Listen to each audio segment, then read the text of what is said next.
Hammaga salom, sizlar bilan bir kunlik vlog emas, uborka vlog ketdik. Nima uchun uborka vlog? Chunki men yozda faqat uyim uborka qilish bilan o'tib ketyapti. Bir kunlik vloglarim juda ham zerikarli bo'lib qoladi. Birinchi bo'lib gostiniydan boshladik. Televizorga e'tibor bermaysizlar, chunki men ish qilayotganda yoki telefonim yoniq turishi kerak yoki televizor yoki umuman bir joyda muzikani ovozi kelib turishi kerak.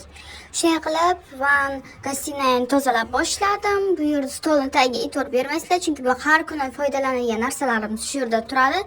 Shuning uchun boshqa joyga etib qo'yish nihoyat.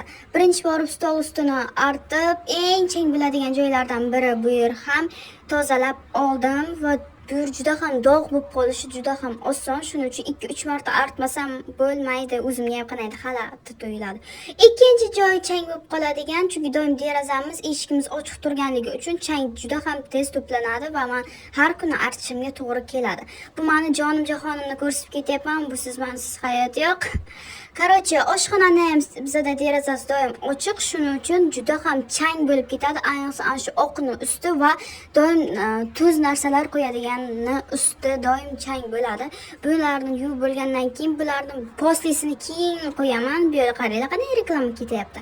Qaranglar, azilit qanday zo'r qilib beradi. Просто men sevaman shu azilitni. Agar meni xafa qildirib qo'ygan bo'lsalaringiz, sizlar bemalol menga azilit olib bersangiz bo'ladi, 1-2 pachka.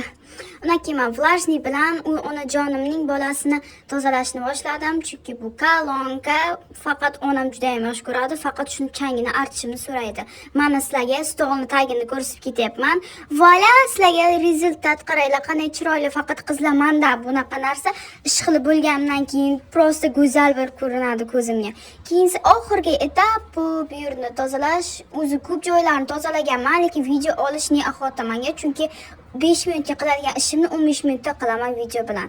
Shunday qilib stol ustida yuvadiganlar quridi, bularni joyiga qo'ydim. Shu orada svet o'chib qoldi. Men 10 barobar o'tirib zerikdim va shu bilan vala rezultat. Like bosib keting, paka.